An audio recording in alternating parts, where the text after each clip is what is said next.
We were just trying to recall what we discussed last week about this cosmic karma, I called it. What I was saying is the spiritual science or spirituality or spiritual essence does not recognize any individuals. Hey Cliff, thanks for joining. So it does not recognize any individuals.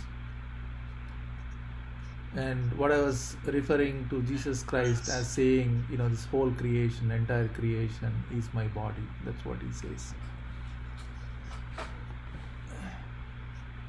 China is joining too. Hello. Hey China, good evening. Thanks for joining. Thank you. So, what I was saying is that this whole existence is one. I think we have more people joining. Okay, I'll wait for a minute. Hey Jose, thanks for joining.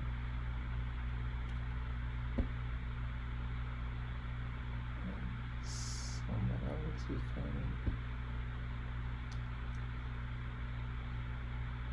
Okay, Susan got disconnected and joining back.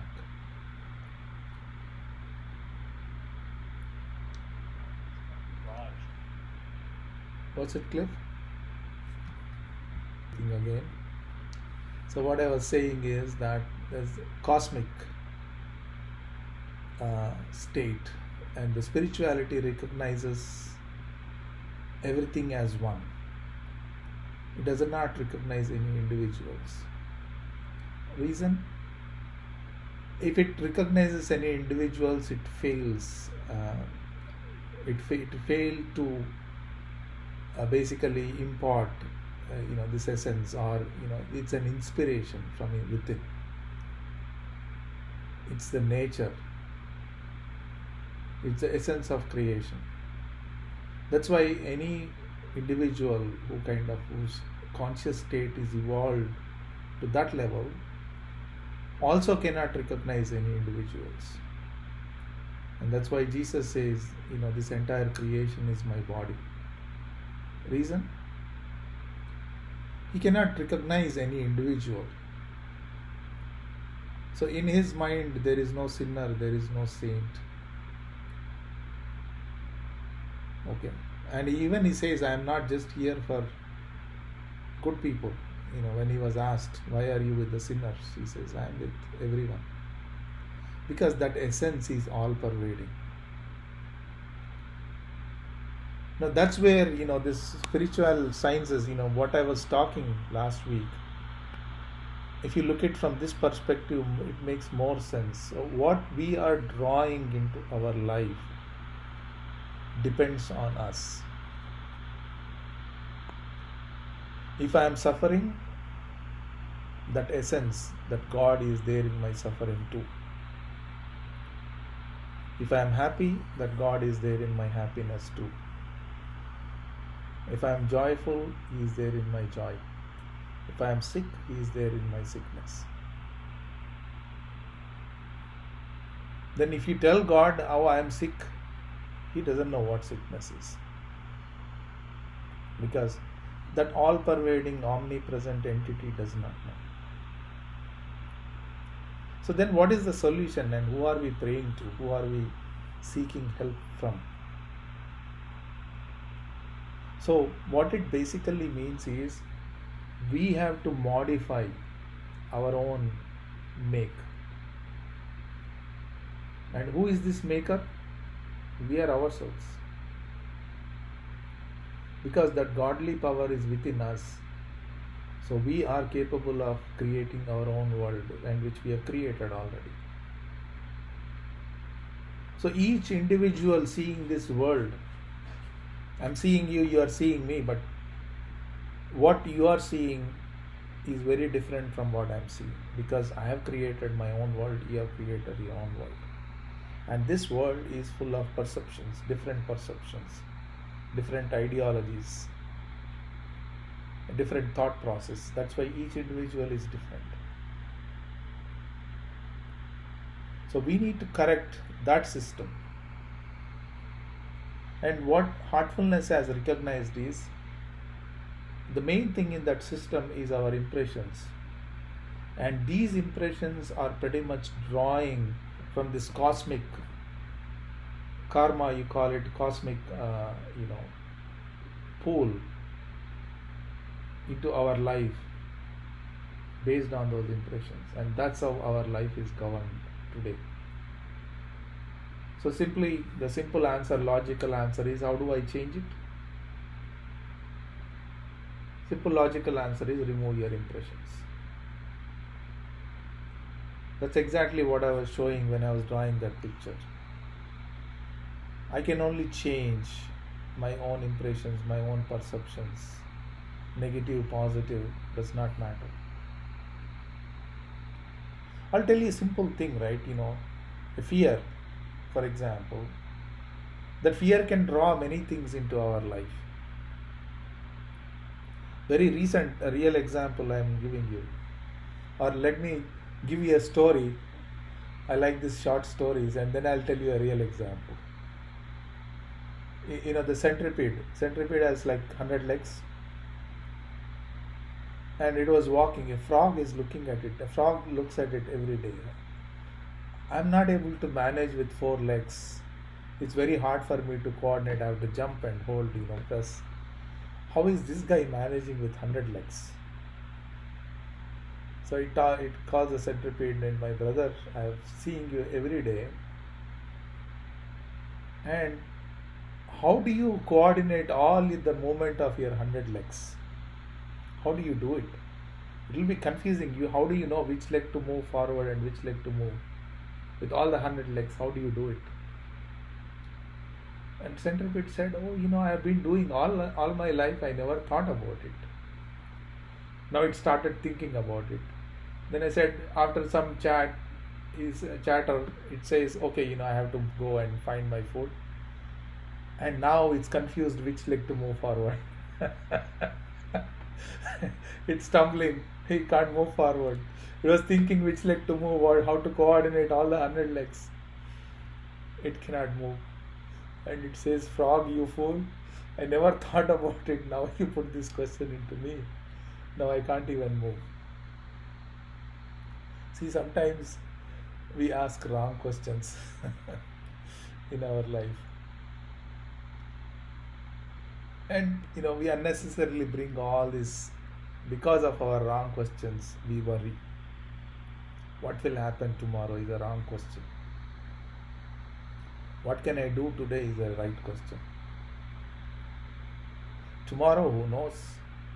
I might not wake up from my sleep. Who knows? So what is there in for tomorrow? Let's wait and see. So this is what really acceptance means. Acceptance is not like, what should I am going through a lot of problems, let me accept it and sleep happily. That's not what acceptance is. Acceptance is, be in the present, do what is necessary. What happens tomorrow? Let's worry about it tomorrow. What happens day after tomorrow? Let's worry about it day after tomorrow. Who knows? Nobody knows. Right? So when we accept, we just worry about the present situation and how to overcome it. So we make necessary active steps.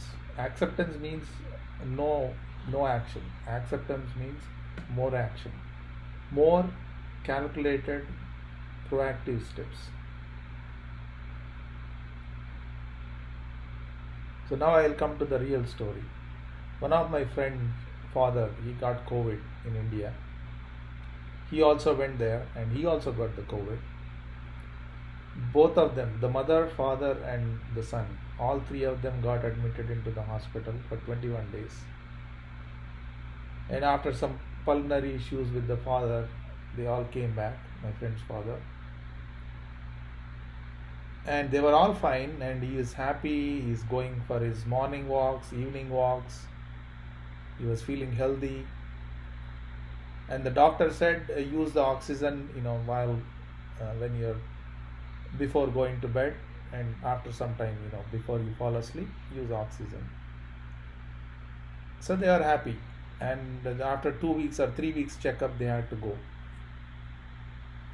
And this guy, the father, wants to go and tell the doctor, doctor, I'm doing great and thank you for your help, and he was going with that idea in the mind. And the doctor looks at things and then he said, have you been using oxygen? And he said, I've been using every day for half an hour, 1 hour before sleep. And the doctor said, I told you to use it at least 5 to 6 times in a day. Why did you do that? And this father suddenly got upset about for not following the instructions correctly. But the doctor did not give them the proper instructions. For not following the instructions correctly, now he suddenly got worried what will happen to his health. It is just one dialogue changed his whole perception. And within 4 days he died. He got really sick. He died 4 days. If he would have thought logically, okay, I was going to say, doctor, I am good. Okay, I did not use oxygen, maybe I don't need it. He would have thought like that. But how the mind works, we don't know. So how the mind works is based on your impressions. All worries are bringing lots and lots of impressions into your mind.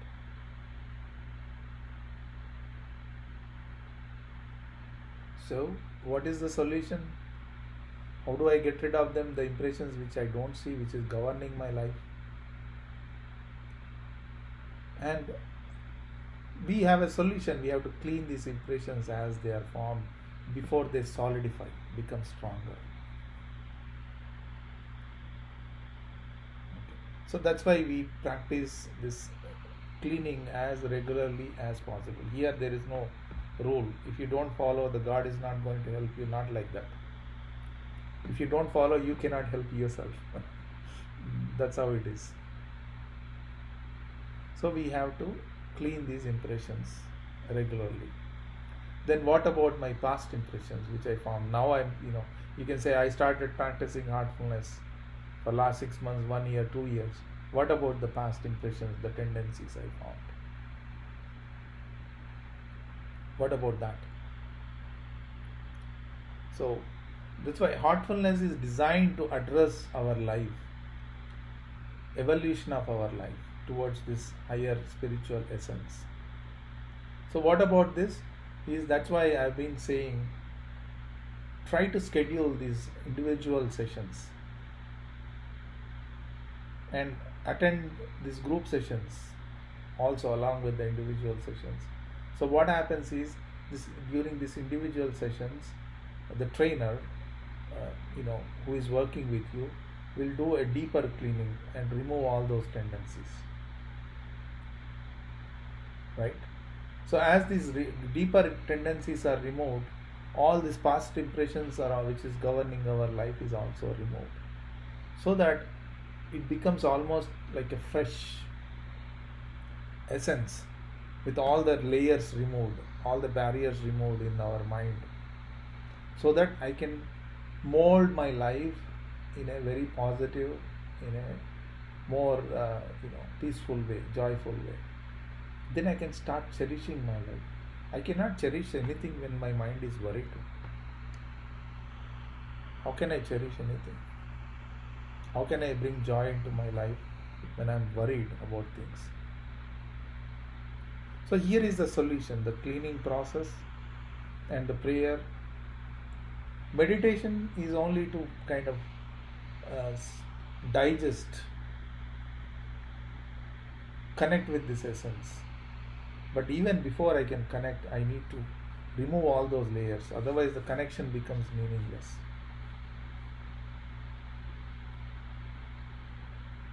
So that's why it's a whole package. And we have to observe and work on this cleaning as much as possible. In many ways it happens while these group sessions, while you are meditating. The role of the trainer is to perform deep cleaning on you, because those tendencies cannot be removed by yourself. And my stronger tendencies, I have to go to another trainer to remove them. I cannot do it myself. It works like that. And there are techniques available to, the teachers have taught us to do that deeper cleaning. It's all, like I said, how does that happen? How do I know what impressions I'm cleaning if I'm working with another person? I don't know what impressions I'm cleaning. But everything works through the supposition and the higher will. How are we meditating? We are meditating with the supposition that I am meditating with this essence in my heart. How am I doing the cleaning? Again, I am giving a supposition that all these impressions are being cleaned. So it's all the work of the supposition. So when I have to do the cleaning on some other person, I say all their deeper impressions are cleaning. I just make that will a supposition. And I bring that higher will into my mind and say it is working. That's how it works. So there is no special powers anybody has here. Okay. There are no special powers. There is no difference between the trainer and the person who is receiving. When I am receiving, there is another trainer doing it on me. Okay. So this is a very simple system. There's no extraordinary powers nobody has, nor it is required. Okay. All that it is my willingness to do it, your willingness to receive it. When somebody is working on me, it's my willingness to receive it and their willingness to give it. That's how it works. So that's why it's a very simple, easy system, and it's very well designed, and all that we need to do is work upon ourselves. Do I believe? There is no belief required. Do I need to believe the trainer? No. Do I need to believe in the guru? No. Believe in yourself and work upon yourself. Bring that joy into yourself. Remove all those worries. So it's a very well designed. The techniques are very well designed. All that we need to do is apply those techniques.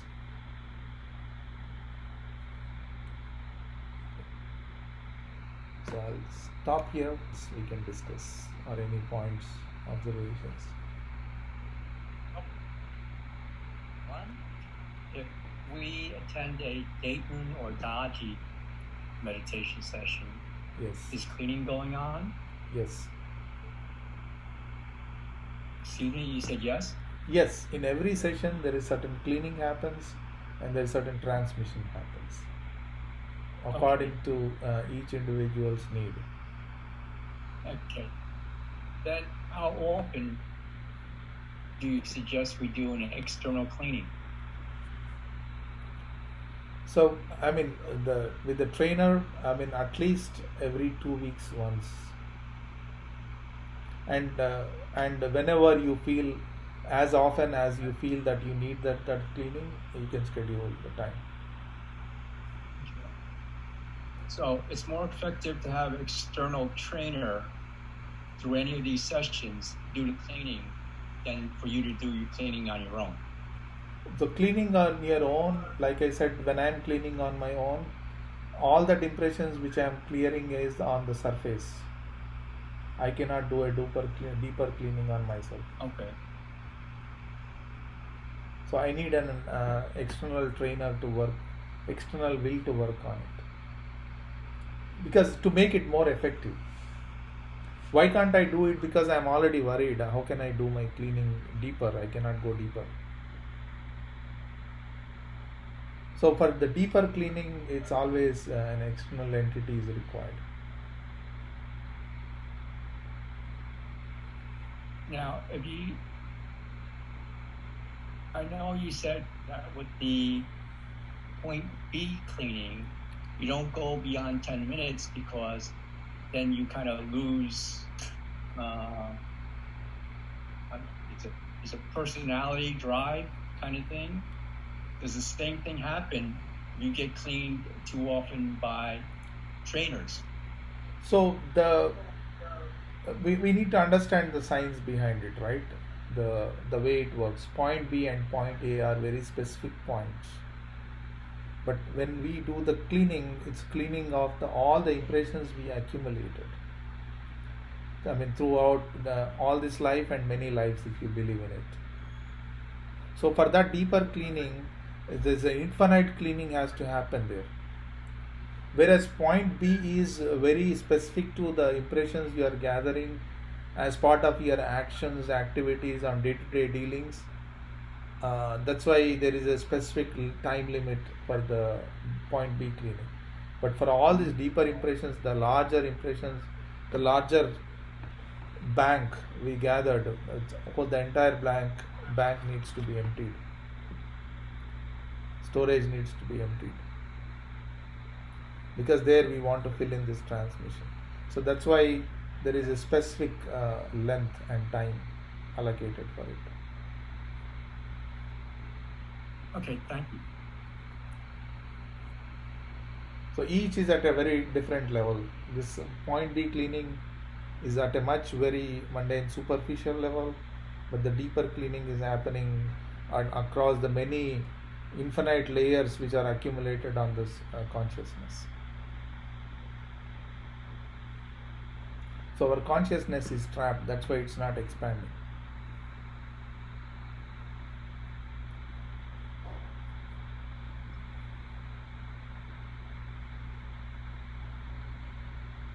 So,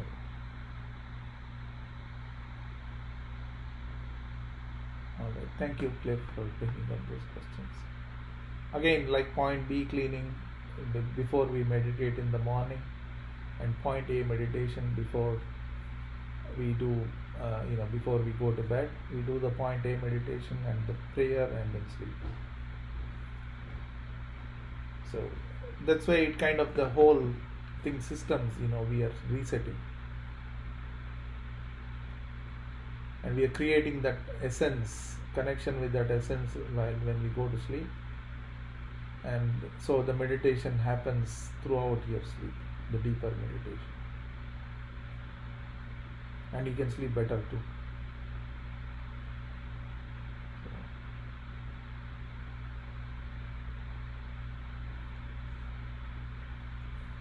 All right.